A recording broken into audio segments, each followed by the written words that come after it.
시작하겠습니다. 오늘은 요한계시록 67번째 시간입니다. 땅의 상인들의 고통과 애통, 십자가의 죽음. 계시록 18장 11절에서부터 17절까지 말씀입니다. 땅의 상인들이 그를 위하여 울고 애통하는 것은 다시 그들의 상품을 사는 자가 없음이라. 그 상품은 금과 은과 보석과 진주와 세마포와 자주 옷감과 비단과 붉은 옷감이요 각종 향목과 각종 상아 그릇이요 값집 나무와 구리와 철과 대리석으로 만든 각종 그릇이요 계피와 향료와 향과 향유와 유향과 포도주와 감람류와 고운 밀가루와 밀이요 소와 양과 말과 수레와 종들과 사람의 영혼들이라. 바벨론아, 내 영혼이 탐하던 과일이 내게서 떠났으며 맛있는 것들과 빛난 것들이 다 없어졌으니 사람들이 결코 이것들을 다시 보지 못하리로다. 바벨론으로 말미암아 치부한 이 상품의 상인들이 그의 고통을 무서워하여 멀리 서서 울고 애통하여 이르되 화 있도다 화 있도다 큰 성이여 세마포 옷과 자주 옷과 붉은 옷을 입고 금과 보석과 진주로 꾸민 것인데 그러한 부가 한 시간에 망하였도다.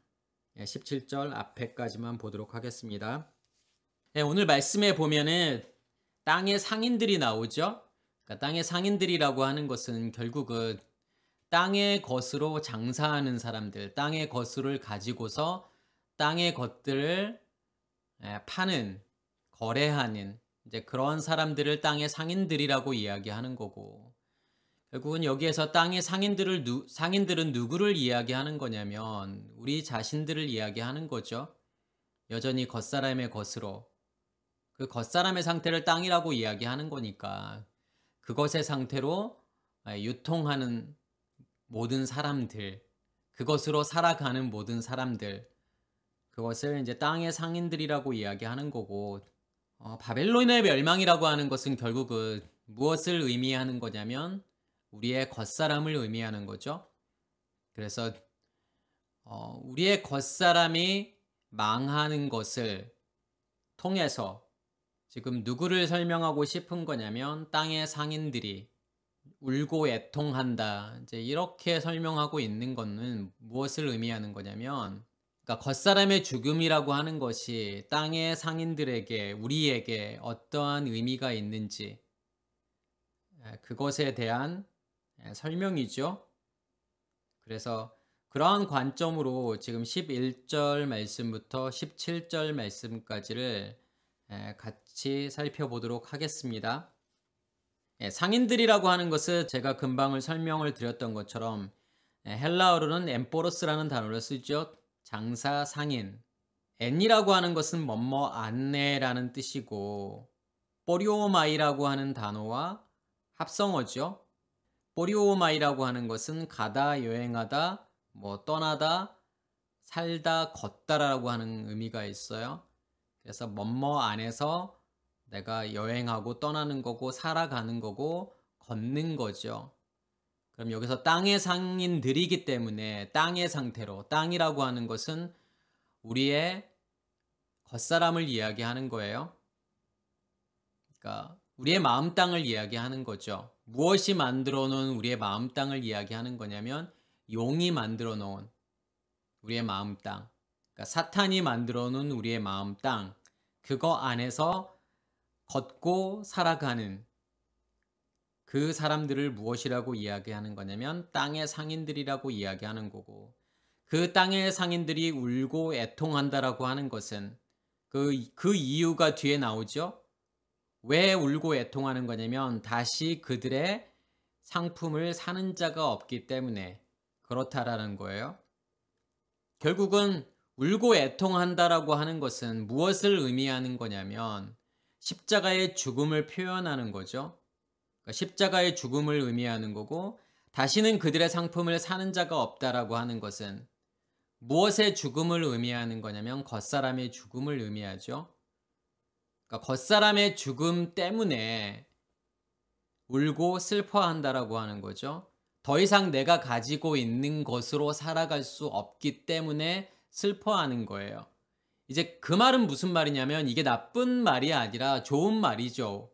왜 그러냐면 누구의 것으로 이제 살아가고 있다라고 하는 거냐면 하나님의 것으로 살아가고 있기 때문에 그 땅의 것들을, 땅의 상품들을 유통하지 못한다라고 하는 거고 그것을 살 자가 없다라고 하는 것으로 지금 표현하는 거예요. 그러니까 이 말은 제가 좀 전에 말씀을 드렸던 것처럼 무엇을 의미하는 거냐면 겉사람의 죽음을 의미하는 거예요. 그리고 12절하고 13절에서는 그 땅의 상인들이 취급하는 물건들, 상품들에 대한 이제 리스트가 나오죠. 목록들이 나와요. 금, 은, 보석, 진주, 세마포, 자주옷, 비단옷 이렇게 쭉쭉쭉쭉쭉 나오죠. 그러면 이러한 것들은 전부 뭘 이야기하는 걸까요? 여기에서 어떠한 단어를 쓰고 있는 거냐면 상품이라고 하는 단어를 쓰죠. 그 모든 것. 그러면 상품이라고 하는 것은 결국은 무엇을 이야기하는 거냐면 고모스라고 하는 단어를 쓰는데 이게 짐, 화물이라는 뜻이 있고 게모라는 단어에서 온 거죠. 게모라고 하는 것은 가득하다, 가득 채우다 이러한 뜻이 있고 그러면 상품이라고 하는 것은 뭘 이야기하는 거냐면 내 안에 무엇이 채워져 있느냐의 문제예요. 그것을 지금 상품이라고 이야기하는 거죠. 그래서 땅의 상인들이 거래하고 있는 상품이라고 하는 것은 무엇을 가지고 거래를 하는 거냐면 내 안에 있는 것을 가지고 거래를 하는 거죠. 그럼 내 안에 무엇으로 가득 채워져 있느냐의 문제예요. 그것으로 살아가는 사람, 내 안에 채워져 있는 것으로 간직되어져 있는 것으로 살아가는 사람을 상인들이라고 이야기하는 거고 다시 말해서 땅의 것을 가지고서 나의 옛 의식이 만들어 놓은 책의 질서를 가지고서 살아가는 사람들이에요. 그것이 만든 모든 것들을 상품이라고 이야기하는 거죠. 그러니까 좀 더 쉽게 말하면은 우리의 옛 의식이라고 하는 것은 결국은 그것을 성경은 용이라고 이야기하고 사탄이라고 이야기하고 마귀라고 하는 거잖아요. 그러니까 무엇이 나의 의식을 만들고 있느냐예요. 그러면 그 의식은 무엇을 만들 수밖에 없는 거냐면 우리의 마음이라고 하는 것을 만들 수밖에 없다라는 거죠. 그러면 그 마음에서 나오는 모든 것들이에요. 마음에서 무엇이 만들어지는 거냐면 우리의 감정도, 우리의 느낌도, 우리의 생각도, 그리고 그것들에 대한 모든 의미들, 이런 것들을 무엇이 만드는 거냐면 우리의 마음이 만드는 거예요. 그리고 우리의 마음이라고 하는 것은 누가 만드는 거냐면 용이 만드는 거고 사탄이 만드는 거예요. 그러면 그 만들어진 옛 의식이 만들어진 질서 체계, 그것을 율법이라고 이야기하는 거고 그것을 죄라고 이야기하는 거죠. 그 율법에 의해서 만들어지는 모든 것들, 우리는 그것들에 의해서 살아가는 거잖아요. 제가 말씀을 드렸던 것처럼 이 율법이라고 하는 것에 의해서 무엇이 만들어지는 거냐면 의미들이 만들어지잖아요. 그러면 그 의미들로 살아가는 거예요. 그렇게 만들어진 의미들을 상품이라고 이야기하는 거예요. 그것을 우리는 나도 갖게 되는 거고 그것을 다른 사람들에게 넘겨줄 수밖에 없다라는 거예요. 그것을 유통이라고 이야기하는 거잖아요. 그 의미로 살아간다라고 하는 것은 율법이 만든 의미로 살아간다라고 하는 것은 율법이라고 하는 것은 내 안에 간직되어져 있는 의식의 체계를 이야기하는 거죠. 그 의식의 체계로 말씀을 보게 되면 말씀이 어떻게 보이는 거냐면 무엇을 해야 될 것과 하지 말아야 될 것으로 나누게 되잖아요. 그러니까 그것은 무엇으로 나누게 되는 거냐면 내가 가지고 있는 의식의 체계로 그렇게 보니까 율법으로 보인다라고 하는 거예요. 무엇을 해야 되는 것과 하지 말아야 될 것으로 보인다라고 하는 거예요. 하나님께서는 그 말씀을 그렇게 주신 것이 아닌데 복음으로 주신 거잖아요. 내가 너희를 어떠한 상태에 있는 너희를 그 상태에서 나오게 해서 변화시켜서 나와 같은 그 상태로 만들 거야. 이게 복음인 거잖아요. 무엇을 하라 하지 말라가 아니란 말이에요. 그래서 제가 계속 말씀드리는 거지만 살인하지 마, 간음하지 마, 도둑질하지 마는 행위로 지킬 수 있는 게 아니라고 말씀을 드렸잖아요. 누구를 죽이는 게 살인이 아니고 육체적인 간음을 간음이라고 이야기하는 것가 아니고 누구의 물건을 훔치는 것을 도둑질이라고 하는 것이 아니라 너희는 모두 나를 살인하고 있는 존재야. 나를 너희가 껍데기로 보고 있는 것이 나를 살인하고 있는 거야. 그러면 그 살인의 문제를 하나님께서 해결해 주시겠다라고 하는 거고, 그리고 간음의 문제라고 하는 것은 여전히 내가 너희 안에서 남편으로 존재하고 있음에도 불구하고 다른 남편이 너희에게 있잖아. 그 문제를 하나님께서 해결해 주시겠다라고 하는 거고, 그리고 너희 안에 여전히 너의 것이 존재하고 있잖아. 그 율법이 존재하고 있잖아. 그것을 도둑질이라고 이야기하는 거고, 그 문제를 하나님께서 해결해 주시겠다라고 하는 거죠. 우리의 겉사람을 죽이시겠다라고 하는 거잖아요. 우리 안에 간직되어져 있는 나의 의식의 체계, 선악의 지식의 체계를 다 없애시겠다라고 하는 거죠. 복음이잖아요. 하나님께서 출애굽해서 광야를 지나서 가나안 땅에서 어떻게 하나님께서 기업을 주실지를 설명하는 건데, 우리의 옛 의식의 체계로 말씀을 보니까 어떻게 보이는 거냐면 무엇을 해야 되고 어떤 것들은 해야 되고 어떤 것들은 하지 말아야 되고 이렇게밖에는 안 보인다라고 하는 거예요. 그것을 율법이라고 이야기하죠. 그 율법이 만들어 놓은 모든 의미들, 하나님이라고 하는 존재는 이런 거야. 하나님을 믿는다라고 하는 것은 이런 거고, 하나님을 섬긴다라고 하는 것은 이거야. 하나님께 예배하는 것은 이런 거고, 하나님께 11조를 드린다라고 하는 것은 이런 거야. 라는 의미들을 만들잖아요. 근데 그런 의미들은 무엇이 만들어 놓은 의미들이에요? 우리의 옛 의식의 체계가 만들어 놓은 의미들이기 때문에 무엇으로 하나님을 섬길 수밖에 없는 거냐면 보여지는 것으로요. 세상의 것으로요. 그러니까 보여지는 것으로 하나님을 예배하려고 하는 거고, 보여지는 것으로, 보여지는 물질로 하나님께 11조를 드리려고 하는 거잖아요. 보여지는 것을 믿음이라고 이야기하고 보여지는 것을 사랑이라고 이야기하잖아요. 무엇이 만들어 놓은 믿음이고 무엇이 만들어 놓은 사랑이고 무엇이 만들어 놓은 예배이고 무엇이 만들어 놓은 11조라는 거죠. 우리의 옛 의식의 체계가요. 하나님은 무엇을 예배라고 하는 거고 무엇을 11조라고 하는 거냐면 자기 자신을 예배라고 이야기하는 거고 자기 자신을 11조라고 이야기하는 거예요. 하나님을 우리에게 주어서 그 하나님과의 연합되는 모든 과정, 그리고 그것에 대한 결과물, 그것을 예배라고 이야기하고 그것을 11조라고 이야기하고 그것을 믿음이라고 이야기하고 그것을 사랑이라고 이야기하는 거예요. 그래서 여기에서 나오는 이 상품이라고 하는 것은 결국은 무엇이 만들어 놓은 의미들이고 무엇이 만들어 놓은 관계들인 거냐면 우리의 옛 의식의 체계가요. 용이 만들어 놓은. 그렇기 때문에 땅의 상인들은 이 상품을 가지고서 거래할 수밖에 없는 거고 이 상품으로 살아갈 수밖에 없는 존재들이라는 거예요. 그렇지만 하나님께서는 무엇을 없애시기를 원하는 거냐면 그 상품들을 다 없애시겠다라고 하는 거예요. 그러면 그러한 과정 속에서 이 땅의 상인들이 느끼는 고통, 슬픔, 애통이라고 하는 것은 결국은 제가 앞에서 설명을 드렸던 것처럼 무엇에 없어지고 사라짐인 거냐면 율법에 없어지고 사라짐인 거고 우리의 겉사람의 죽음을 이야기하는 거죠. 십자가의 죽음을 이야기하는 거예요. 그래서 이것들을 다 분석해 보면 이것들을 다 이렇게 보면은 28가지가 되는 건데 이걸 제가 지금 다 할 수는 없고 그 전에 제가 17장에서 이러한 내용들에 대한 설명을 드렸죠. 금은 보석, 진주, 세마포, 자주옷, 붉은 옷감. 이거에 대한 제가 설명은 다 드렸고 이러한 것들이 결국은 다 무엇을 의미하는 거냐면 율법이라는 거, 율법의 드러남이라고 하는 것을 설명하는 거죠. 근데 여기에서 진짜 한 번씩밖에 안 나오는 단어들도 되게 많아요.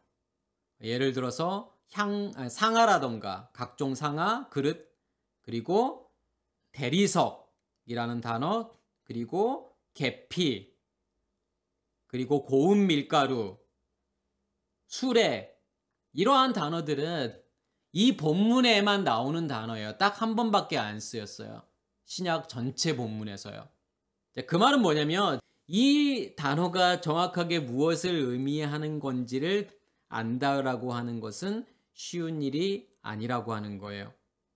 그래서 몇 가지를 제가 말씀을 드리자면 각종 향목이라고 하는 단어, 이 향이라고 하는 단어는 튀오라는 단어를 쓰죠. 이 튀오라는 단어는 잡다, 죽이다, 제사하다, 살인하다라는 뜻이에요. 내가 율법 안에 있으면 누구를 살인할 수밖에 없는 거냐면 하나님을 살인할 수밖에 없는 거고, 하나님을 살인한다라고 하는 것은 하나님을 무엇으로 인식하게 되었을 때, 나의 것으로 하나님을 인식하게 되면 그 하나님은 존재하지 않는다라는 거예요. 죽어있는 하나님이라는 거죠. 왜요? 내가 만들어 놓은 하나님이기 때문에요. 우상이기 때문에요. 실제하지 않는다라는 뜻이에요. 그리고 누구를 죽일 수밖에 없는 거냐면 내 이웃을 죽일 수밖에 없는 거죠. 그러니까 대리석이라고 하는 단어도 성경에 한 번밖에 안 나오는 단어고 마르마로스라는 단어를 쓰죠. 이 마르마로스라고 하는 것은 빛나다라는 의미가 있고 이것은 이제 대리석이라고 번역을 한 거예요. 그러니까 빛나다라고 하는 것은 내 안에 있는 것이 밖으로 드러나진 것을 의미하는 거죠. 그리고 이 계피라고 하는 단어도 히브리어로는 키나몬이라고 하는 단어를 쓰죠. 우리가 알고 있는 시네몬을 이야기하는 거예요, 계피요. 근데 이 계피라고 하는 단어도 세우다라고 하는 뜻이 있어요. 그러니까 세우다라고 하는 것은 내 안에서 어떠한 것이 세워져 있느냐죠. 무엇으로 내가 존재하고 있느냐의 문제인 거죠. 그러니까 무엇이 나를 세우고 있느냐. 그게 율법인 거냐. 그게 하나님이냐. 그게 선악의 지식의 나무인 거냐. 아니면 생명나무가 내 안에 세워져 있는가의 문제예요. 그래서 여기 있는 것들을 제가 일일이 다 설명할 수는 없지만 한번 시간이 되신다 그러면 이걸 사전을 한번 찾아가면서 확인해 보는 것도 좋을 것 같아요. 이게 나의 의식의 체계라고 하는 것이 율법이 만들어 놓은 결과물인 건데 우리 모두는 사실은 다 이 상태로 살아갈 수밖에 없다라고 하는 거예요. 이제 이것을 겉사람이라고 이야기하는 거고, 특이한 것은 뭐냐면 맨 마지막에 나오는 사람들의 영혼들. 그러니까 앞에서는 전부 다 우리가 거래하고 있는, 상인들이 거래하고 있는 물건들이 다 나온단 말이에요. 그래서 뭐 구리, 철, 대리석, 계피, 향료, 뭐 포도주, 감람류, 뭐 고운 밀가루, 밀 이런 게 나오는데 갑자기 사람들의 영혼들이 나온단 말이에요. 상인들이 사람들의 영혼도 거래하나? 그렇다 그러면 이것은 진짜 상인들이 물건을 거래하는 것이 아니구나라는 것을 알 수 있잖아요. 일반 장사하는 사람들이 사람들의 영혼을 거래할 수는 없잖아요. 이 영혼이라고 하는 단어는 푸시케라는 단어를 쓰죠. 그러니까 뭐가 영혼이죠? 이 푸시케라는 단어를 그러니까 영혼이라고도 번역하고 혼이라고도 번역을 하고 생명으로도 번역을 해요. 히브리어로는 네페시라고 하는 단어를 쓰죠. 그럼 영혼이라고 하는 것은 뭘까요? 우리가요? 혼이라고 하는 건 뭐죠? 정확하게 구별하기도 쉽지 않고 그게 무엇인지도 사실은 잘 모르면서 사용을 하죠. 그러니까 영이라고 하는 것은 뭐냐면 근원을 이야기하는 거예요. 의식을 만드는 근원.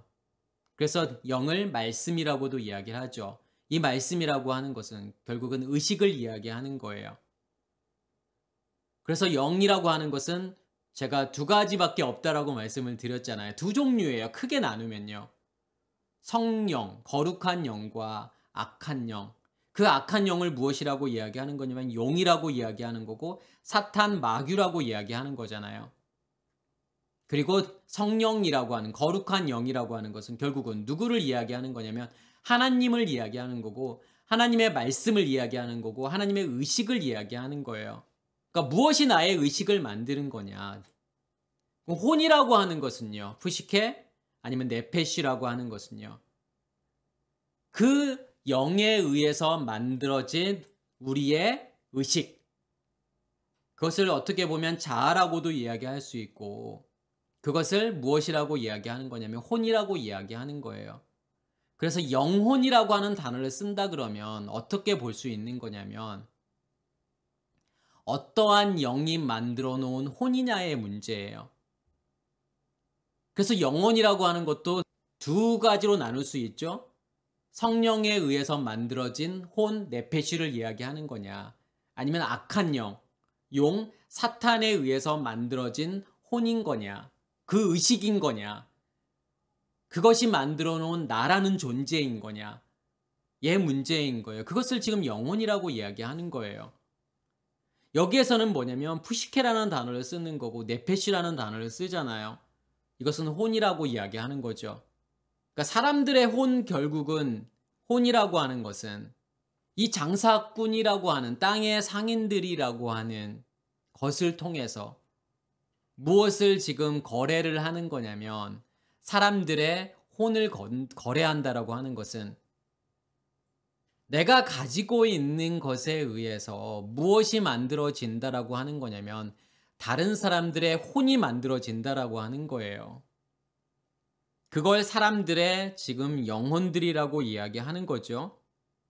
그래서 이러한 것들을 제가 아까 상품이라고 말씀을 드렸고 고모스라고 하는 단어를 쓴다고 말씀을 드렸고 이것을 히브리어로는 마사라고 하는 단어를 쓰는데 마사라고 하는 것은 실어 나름, 운반, 짐, 무거운 짐, 바람, 소망 이제 이러한 뜻들이 있어요. 그래서 이게 율법이 만들어 놓은 상품이라 그런다면 이것은 나에게 무거운 짐이게 되겠죠. 그래서 출애굽기 23장 5절에는 네가 만일 너를 미워하는 자의 나귀가 짐을 싣고 엎드러짐을 보거든 그것을 버려두지 말고 그것을 도와 그 짐을 부릴지니라. 여기에서 너를 미워하는 자가 나오잖아요. 적이고 원수라는 뜻이에요, 이게요. 그럼 누가 나를 미워하는 자일까요? 이걸 좀 두 가지로 생각해 봐야 되는데 먼저는 나의 겉사람과 나라는 존재, 우리의 속사람을 이야기하는 거죠. 서로 원수로 존재할 수밖에 없다라는 거고 또 나의 이웃이라고 하는 거, 그러니까 어둠으로 존재하고 있는 나의 이웃은 내 입장에서는 원수인 거고 적이라는 거예요. 그래서 먼저는 내 안의 것을 생각해야 되는 거고 그리고 내 밖에 있는 것을 생각하셔야 돼요. 그러면 먼저는 내 안에 있는 우리의 겉사람을 먼저 생각한다면 그게 우리의 원수이고 우리의 적이잖아요. 여기서 나귀라고 하는 단어는 하모르라는 단어를 쓰는 거예요. 하모르라고 하는 단어는 순나귀를 이야기하는 거고 하마르에서 온 건데 하마르라는 단어는 발효시키다, 붉다, 팽창하다, 부풀어 오르다라는 뜻이 있어요. 그럼 여기서 순나귀라고 하는 것은 나귀라고 하는 것은 무엇을 이야기하는 거냐면 우리 안에 간직되어져 있는 율법의 체계, 선악의 지식의 나무를 이야기하는 거죠. 그게 확장되어지고 팽창되어지는 것, 그것을 순낙이라고 이야기하는 거예요. 그게 하모르라고 하는 단어예요. 짐을 싣고 있다라고 하는 것은 여기서 짐이라고 하는 단어가 마사라는 단어죠. 그러니까 상품이에요. 짐이고요. 무거운 짐이에요. 나귀가 무거운 짐을 결국은 지고 있다라고 하는 것은 무엇을 이야기하는 거냐면 무엇이 만들어 놓은 거예요. 그게요. 우리 안에 있는 율법의 지식의 체계가 내 안에서 확장되어 갈수록, 그러니까 선악의 지식의 체계를 이야기하는 거예요. 그 율법, 죄. 그것이 내 안에서 순나귀의 상태, 다시 말해서 확장되어져 가는 거. 그렇게 되면 그것이 나에게 무엇으로 작용하게 되는 거냐면 무거운 짐으로 작용하잖아요. 우리가 율법 안에 있으면 왜 지치고 힘들고 괴로운 거죠? 무엇이 나를 그렇게 만드는 거예요? 그 율법의 체계가요. 나에게 무거운 짐이 되어서 나를 쓰러지게 만들고 나를 엎드러지게 만드는 거예요. 그래서 나귀가 짐을 싣고 엎드러져 있는 것을 보거든. 그게 우리의 모습이잖아요. 우리의 겉사람의 모습이에요. 우리의 겉사람은 나를 무거운 짐이 되어서 나를 찍어 누른다라는 거예요. 일어나지 못하게요. 그것을 버려두지 말고 그것을 도와 그 짐을 부릴지니라. 여기에서는 도와서 그 짐을 부릴지니라 이렇게 번역이 되어 있지만 이 단어는 아자브라는 단어가 지금 2번이 연속으로 나온 거예요. 그러니까 아자브라고 하는 단어는 뭐냐면 짐승을 놓아주다, 떠나다, 버리다, 남겨두다라는 뜻이 있어요. 어떤 것에서부터 풀어주는 거예요. 짐으로부터 해방시켜 주는 거예요. 그게 아자브라고 하는 단어죠. 무거운 짐을 지고, 그러니까 우리의 겉사람은 무거운 짐으로 존재하게 되는 거고 그것이 나를 일어나 걷지 못하게 만든다라는 거죠. 다시 말해서 안진뱅이의 상태로 있게 만든다라는 거예요. 그러니까 성전 미문 앞에 있는 안진뱅이처럼요. 그 상태를 또 무엇이라고 이야기하는 거냐면 거지라고 이야기하는 거예요. 하나님의 것이 존재하지 않기 때문에 일어나 걷지 못하는 거죠. 성전 미문 앞에서요. 다시 말해서 절대로 성전 안에 들어갈 수 없는 존재라는 거예요. 그러한 존재를 어떻게 하라는 거죠? 어떻게 해야 되는 거죠?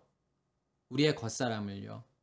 무엇이 우리의 겉사람을 걷지 못하고, 그러니까 일어나지 못하고 걷지 못하는 상태에서 자유하게 만드는 거냐면 베드로와 요한이 이야기했던 것처럼 나사렛 예수 그리스도의 이름, 그 쉐미, 결국은 일어나 걷게 만든다라고 하는 거죠.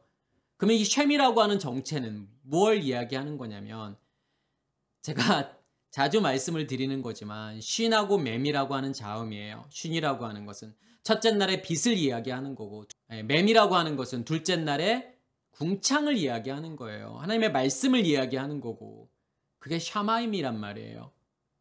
결국은 쉔이라고 하는 것은 첫째 날의 빛과 둘째 날의 말씀, 그게 예수 그리스도를 의미하는 거고 그 예수 그리스도에 의해서 일어나 걷는다라고 하는 것은 내가 누구로 무엇의 상태로 존재하는 거냐면 씨 가진 열매로 존재한다라는 거예요.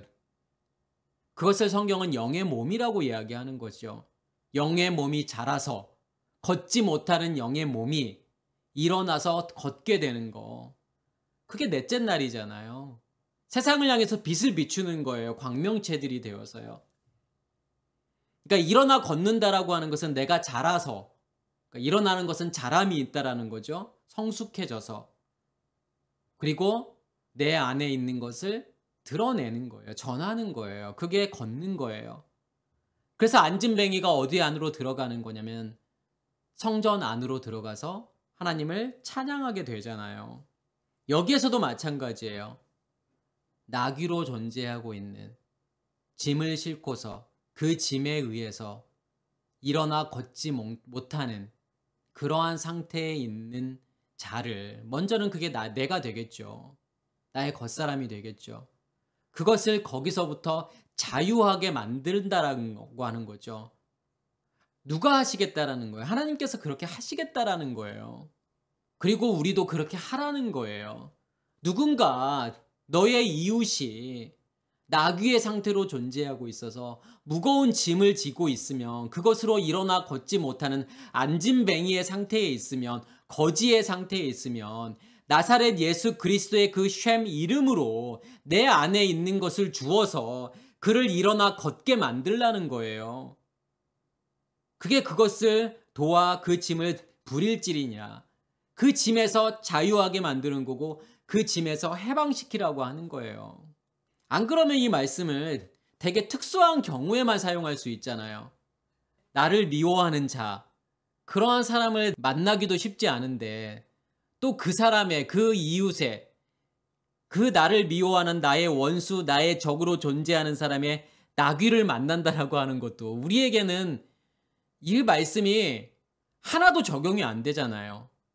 나귀를 보기도 힘들어요. 그런데 나의 원수의 나귀를 본다라는 것은 더 힘들죠. 거의 불가능에 가깝잖아요. 이러한 말씀들이 나와 무슨 상관이 있을까요? 나와 아무 상관도 없어요, 그냥요. 그렇지만 이게 우리 자신들을 이야기하고 있다라는 것을 보실 수 있으셔야 돼요. 여기서 나오는 짐. 결국은 이 상품들은 뭐냐면 나에게는 무거운 짐으로 존재하고 있다라는 거예요. 왜요? 무엇이 만들어 놓은 결과물이니까요. 죄가 만들어 놓은 결과물이고 율법이 만들어 놓은 결과물이기 때문에 그래요. 14절에 보면 바벨로나 내 영혼이 탐하던 과일이 내게서 떠났으며 맛있는 것들과 빛난 것들이 다 없어졌으니 사람들이 결코 이것들을 다시 보지 못하리라. 여기서 내 영혼이 탐하는 과일, 여기서도 영혼이라고 번역했지만 이 단어는 제가 아까 말씀을 드렸던 푸시케를 이야기하는 거예요. 혼을 이야기하는 거예요. 무엇이 만들어 놓은 혼이냐면 영. 어떠한 영이 만들어 놓은 거냐면 용이라고 하는, 사탄이라고 하는 그 영이 악한 영이죠. 더러운 영이죠. 그것이 만들어 놓은 지금 혼을 이야기하는 거고, 여기서 타마던이라고 하는 이 단어는 에피투미아라는 단어를 쓰잖아요. 에피투미아라고 하는 것은 뭐냐면 욕망이고 욕심이고 열망이에요. 원함이에요. 내가 그 율법이라고 하는 것으로 그것이 나의 욕망이 되고 열망이 되고 원함이 된다라고 하는 것은 결국은 옛 의식의 체계의 핵심은 제가 뭐라고 말씀을 드렸냐면 소유라고 말씀을 드렸잖아요. 가지려고 하고 얻으려고 하는 거예요. 무엇을요? 보여지는 것을요. 보여지는 것을 보여지는 그대로를 가지려고 하고 소유하려고 하는 거예요. 그게 진짜라고 생각하는 거예요. 누구조차도요. 하나님조차도요. 천국도요. 하나님의 말씀도요. 보여지는 것으로 내가 가지려고 하는 거란 말이에요. 있는 그대로를요.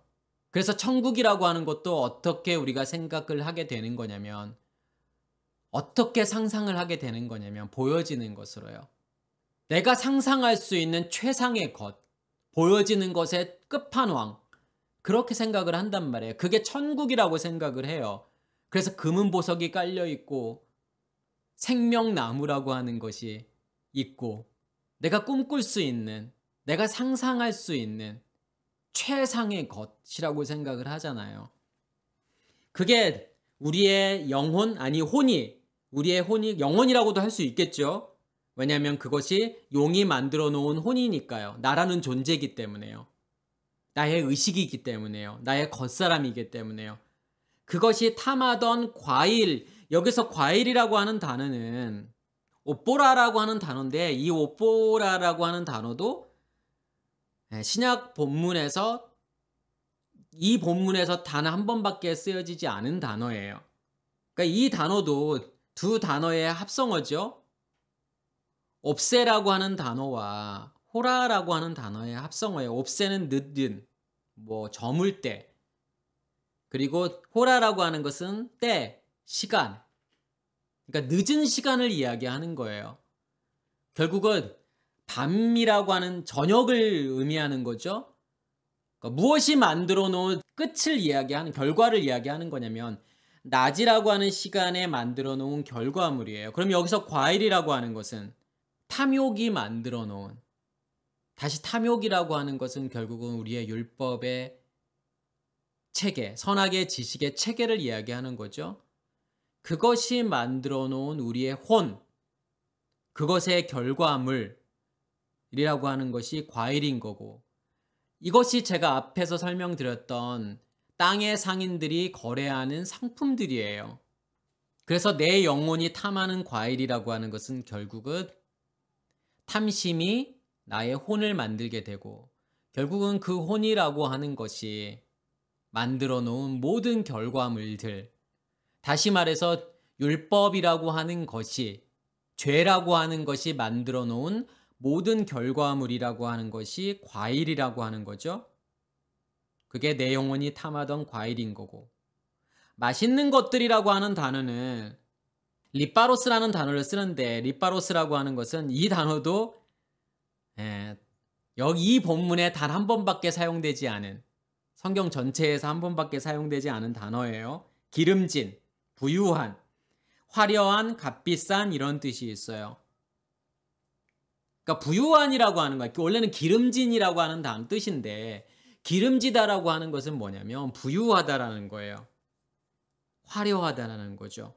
그러니까 무엇으로 채워져 있는 거냐면 그 율법으로 채워져 있는 상태, 그것으로 부유한 상태, 그게 맛있는 것들이고, 아까 내 영혼이 탐하던 과일들은 떠났다 그렇게 말하는 것은 그게 사라지고 없어졌다라는 거고, 맛있는 것들과 빛난 것들, 빛난 것들이라고 하는 것은 람프로스라는 단어를 쓰는데 이 람프로스라는 단어도 한 번밖에 안 나오는 단어예요. 다른 본문에서는 사용되지 않은 단어예요. 번쩍이는 찬란한이라고 하는 뜻이 있죠.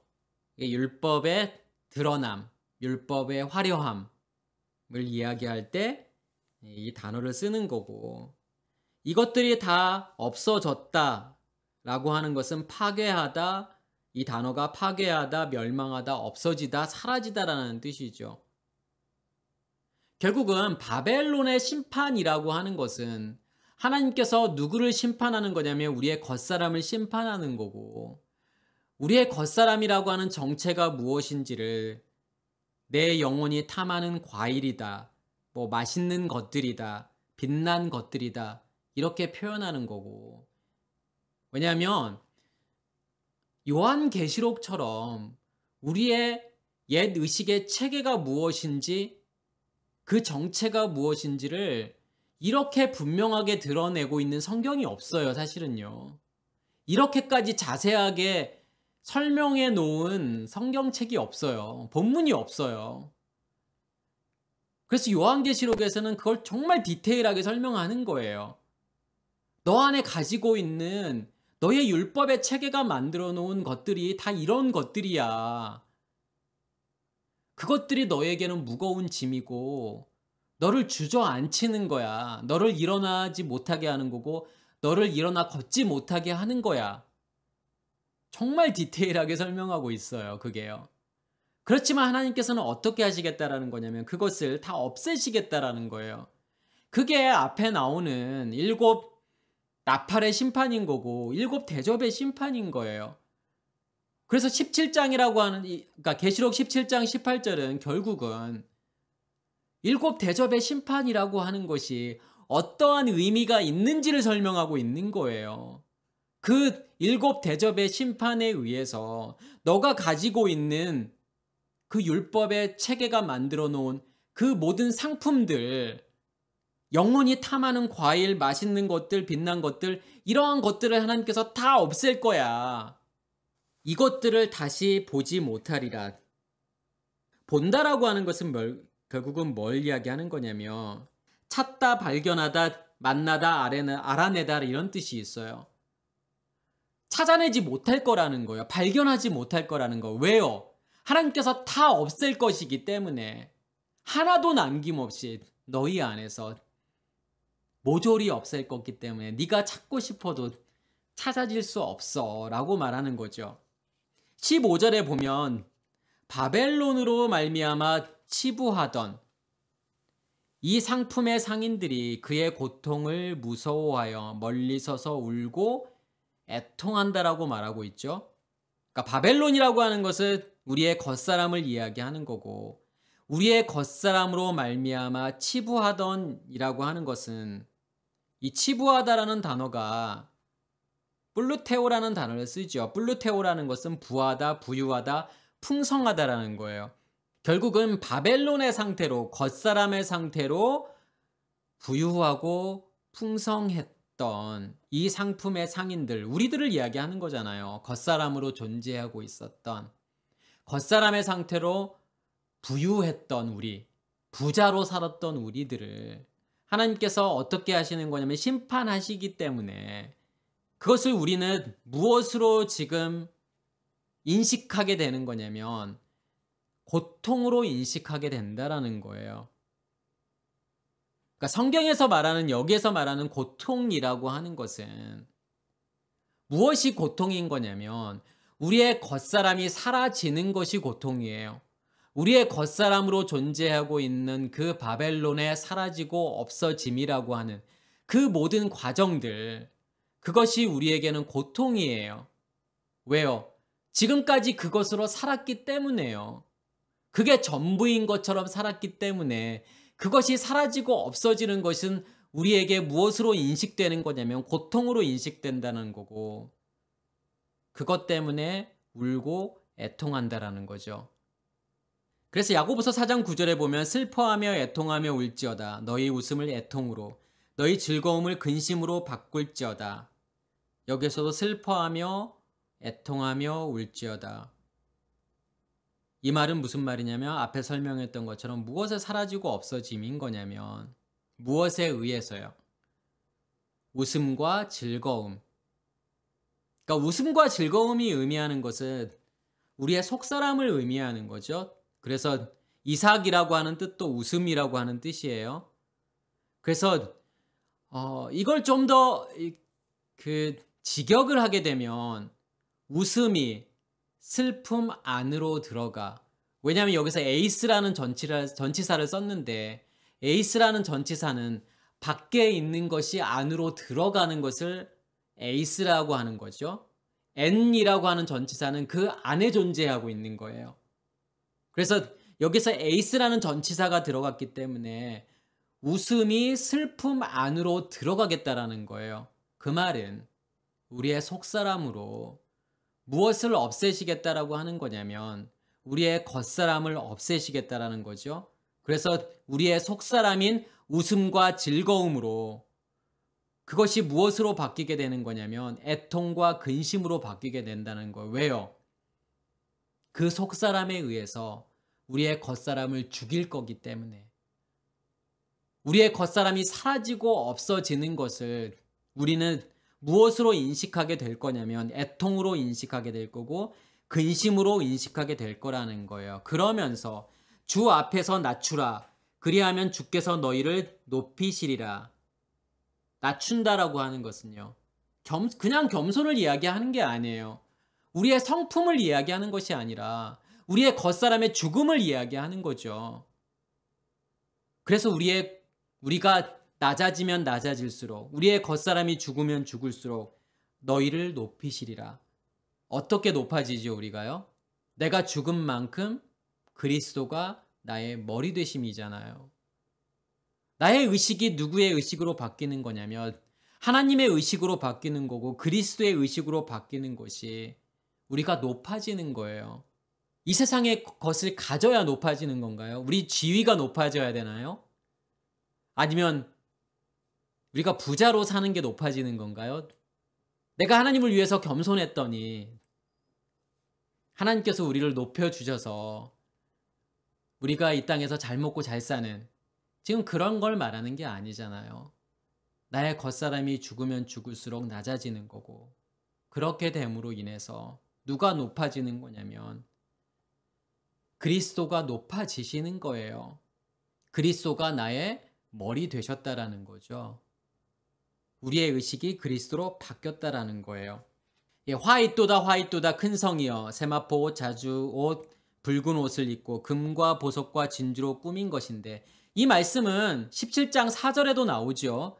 그러면서 제가 그 말씀을 무엇이라고 설명을 드렸냐면 이게 예수를 표현하는 거고 부자를 표현하는 거고 왕을 표현하는 거예요. 왕이 입는 옷이에요. 부자가 입는 옷이고 나중에 예수께서 십자가에 못 박혀 죽기 전에 종교 지도자들이 예수의 옷을 벗기고 입히잖아요.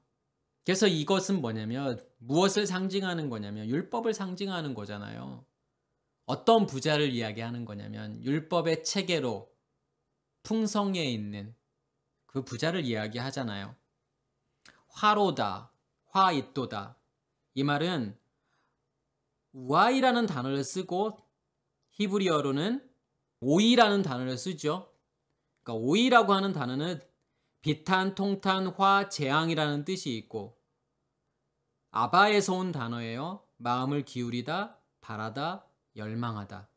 제가 계속 말씀을 드리는 거지만 요한계시록에서 뭐 화라던가 아니면 재앙이라던가 심판이라던가 이것은 무엇을 이야기하는 거냐면 우리의 겉사람의 죽음을 이야기하는 거예요. 그러니까 화를 당한다, 재앙을 당한다, 심판을 받는다 라고 표현하는 것은 하나님께서 우리의 겉사람을 심판하시겠다라는 거고 우리의 겉사람을 죽이시겠다라고 하는 거예요. 반드시 그래서 우리의 겉사람은 화를 당해야 되는 거고 심판을 받아야 되는 거예요. 그래서 누가복음 21장 23절에 보면 그날에는, 이제 그날이라고 하는 것은 22절에 보면 징벌의 날이라고 표현하는 거죠. 그래서 그날에는 아이벤 자들과 젖먹이는 자들에게 화가 있으리니 이는 땅에 큰 환난과 이 백성에게 진노가 있겠음이로다. 여기에서도 화라는 단어가 나오고 큰 환난이라는 단어가 나오고 또 진노라고 하는 단어가 나오잖아요. 결국은 이것은 뭐냐면 하나님께서 우리를 심판하시겠다라고 하는 뜻이죠. 그래서 진노라고 하는 단어도 오르게라는 단어를 쓰잖아요. 노, 진노, 심판. 그리고 오레고마이라는 단어에서 온 거고 오레고마이라고 하는 것이 열망하다, 애쓰다, 간절히 바라다. 누구의 열망이에요? 누구의 바램이죠? 하나님의 열망이고 하나님의 바램이잖아요. 어떻게 하시려는요? 우리의 겉사람을 죽이고 우리의 겉사람이 죽은 만큼 하나님 자신과 연합하는 거예요. 그게 복음이라고 하는 거고 그것을 심판이라고 하는 거고 그것을 하나님의 진노라고 이야기하는 거예요. 아이벤 자들과 젖먹이라고 하는 것은 이 내용들은 마태복음 23장 4장에도 나오죠. 유다에 있는 자들은, 밭에 있는 자들은, 지붕 위에 있는 자들은, 아이벤 자들과 젖먹이는 자들. 지금 이러한 것들을 의미하는 게 뭐예요? 무엇으로 지금 내가 임신한 상태라는 거죠? 율법의 지식의 체계요. 선악의 지식의 체계 율법. 그것으로 내가 간직되어져 있는 것을 지금 아이베다라고 하는 거고 젖먹이라고 하는 거예요. 그것으로 자라나는 것을 젖먹이다라고 하는 거예요. 율법이라는 것이 선악의 지식의 체계라는 것이 내 안에 존재하고 있고 그것으로 자라나고 있는 자들에게는 화가 있으리니 그게 뭐니까요? 그게 우리의 겉사람이니까요. 그게 우리의 혼 푸시케니까요. 그 푸시케를 하나님께서 어떻게 하시겠다라는 거냐면 없애시겠다라고 하는 거예요. 그게 환난이고 그게 진노라고 하는 거예요. 그것을 징벌의 날이라고 이야기하는 거죠. 그게 마지막 날이라고 하는 거예요.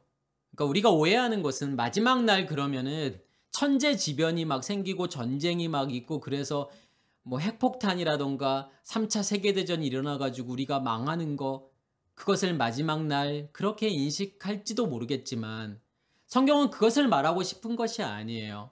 성경에서 말하는 마지막 날이라고 하는 것은 우리의 겉사람이 죽는 그 마지막 때를 이야기하는 거죠. 어떤 전쟁이 있는, 속사람과 겉사람의 전쟁이 있는. 그래서 누가복음 22장 22절에서도 인자는 이미 작정된 대로 가거니와 그를 파는 그 사람에게는 화가 있으리라. 여기서 화가 있다라고 하는 거잖아요. 어떠한 사람에게요?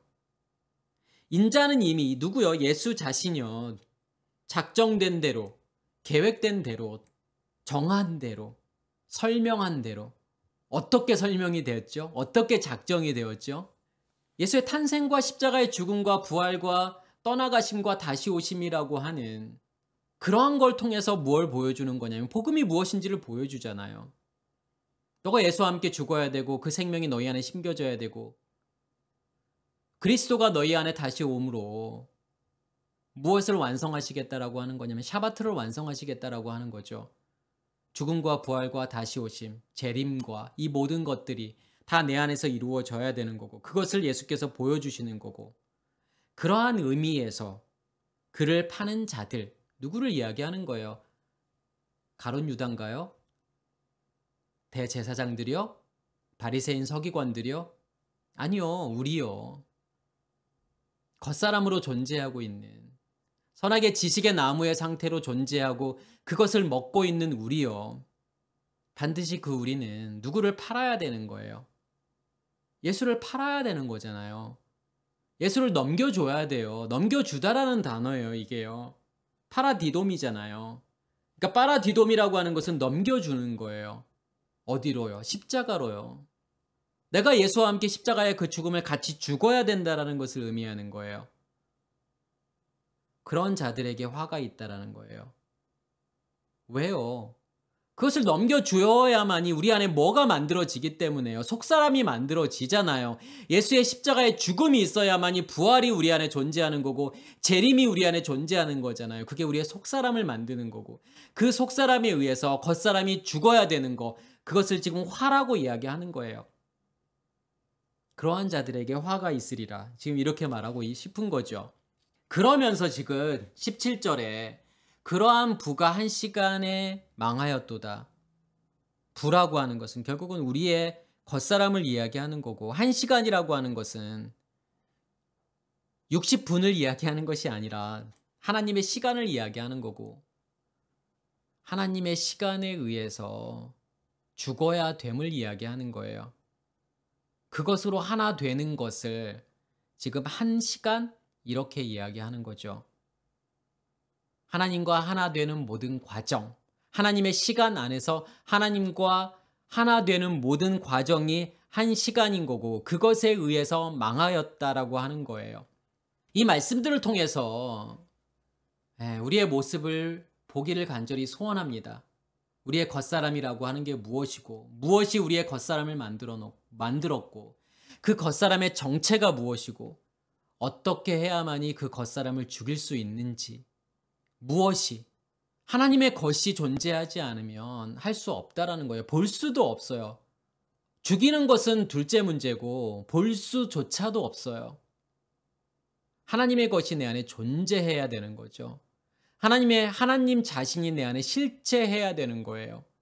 그게 7날의 창조가 설명하고 있는 거고 그래야만이 나를 볼 수 있고 나의 겉사람을 죽일 수 있다라는 뜻이에요. 이 말씀이 들려지기를 간절히 소원합니다. 마치겠습니다.